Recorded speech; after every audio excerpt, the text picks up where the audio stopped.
குப்பை லாரி வந்து நம்ம எல்லாருக்கும் தெரியும். காலங்காத்தால நம்ம பள்ளிக்கூடம் கூட்டு போகிற நேரத்துலையோ இல்லை அலுவலகம் கிளம்பி போகிற நேரத்துல தான் வந்து குப்பை லாரி வந்து குப்பையை அள்ளிட்டு போவோம். ஒரு இடத்துலையும் மாதம் ஒரு இடத்துல குப்பை கொட்டி வச்சுருப்பாங்க. அந்த குப்பையை அள்ளுறதுக்கு ஒரு பெரிய லாரி வரும். இந்த லாரி வந்து கான்ட்ராக்டில் தான் விட்டுருக்காங்க. ஸோ ஒரு மாவட்டத்துக்கு 5லேருந்து 6 லாரி கொடுக்கப்பட்டிருக்கு. ஸோ ஒரு லாரி அந்த டெம்பரரியில் கான்ட்ராக்சுவலாக கொடுத்துருக்காங்க. இந்த கான்ட்ராக்சுவல் ஒரு லாரிக்கு வந்து 1.5 கோடி ரூபாய் கான்ட்ராக்ட்.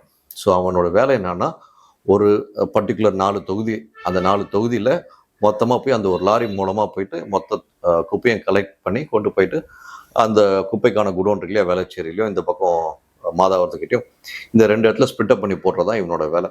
இதில் பார்த்தீங்கன்னா மாவட்டம் தமிழ்நாடு முழுக்க மொத்தம் 39 மாவட்டங்க. ஒரு மாவட்டத்துக்கு 5லேருந்து 6 லாரி கொடுத்துருக்காங்க. இந்த 5லேருந்து 6 லாரி வச்சுதான் இவங்க என்ன பண்ணோம், அந்த 6 லாரிக்கும் வந்து ஒரு லாரிக்கும் வந்து 4 லேபர்ஸ். எதுக்கு அந்த 4 லேபர்ஸ்னா, அந்த குப்பையை எடுத்து கரெக்டாக அந்த மிஷினில் ஃபோல்டு பண்ணி உள்ளே போட்டு அதை கொண்டு போய் அங்கே இது பண்ணி கரெக்டாக ஸ்பிட்டப் பண்ணி போடுறதா இவங்களோட அந்த 6 லேபரோட வேலை. இது எல்லாமே கான்ட்ராக்டில் போகுது. இந்த டெண்டர் யார் எடுத்திருக்கான்னு கொஞ்சம் ஆராய்ந்து பாருங்க. ஏன்னா ஒரு லாரியோட மொத்த விலையே 35லேருந்து 40 லட்சம் தான். அப்படி இருக்கும் தருவாயில் கான்ட்ராக்ட் ஏன் 1.5 கோடி ரூபாய்க்கு போகுது ஒரு கான்ட்ராக்ட் ஒரு லாரிக்கு அப்படின்னு பட்சத்தில் ஒரு மாவட்டத்துக்கு 5லேருந்து 6 லாரி. ஸோ 39 மாவட்டத்துக்கு எவ்வளோ அமௌண்ட் ஆகுதுன்றது பாருங்கள். ப்ளஸ் 6 லேபருக்கு மேக்ஸிமம் ஒரு லேபருக்கு 15,000 போடுங்களேன்.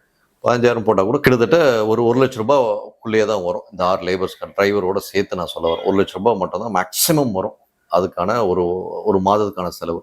இது போக ஒரு லாரியும் கவர்மெண்ட்டுக்கு சொந்தமாகுது. 35 லட்சம் 40 லட்சம் கொடுத்து வாங்கலாம். அது போக எல்லாமே தங்களுடைய ஓன் கண்ட்ரோலில் கொண்டு வரலாம். அதை விடுத்து ஏன் தனியார் மயம் கொடுத்து தனியார்கிட்ட 1.5 கோடி ரூபாய் கொடுத்து ஒரு லாரிக்கு அலாட்மெண்ட் பண்ணுறாங்கன்றது தெரியல. இந்த விஷயத்தை இப்போது ஆளும் கட்சியான தாவேகா இதை உட்காந்து கொஞ்சம் அனலைஸ் பண்ணிங்கன்னா மிகப்பெரிய ஊழல் கடந்த 30 ஆண்டுகளாக நடந்தது வெளியே வரும்.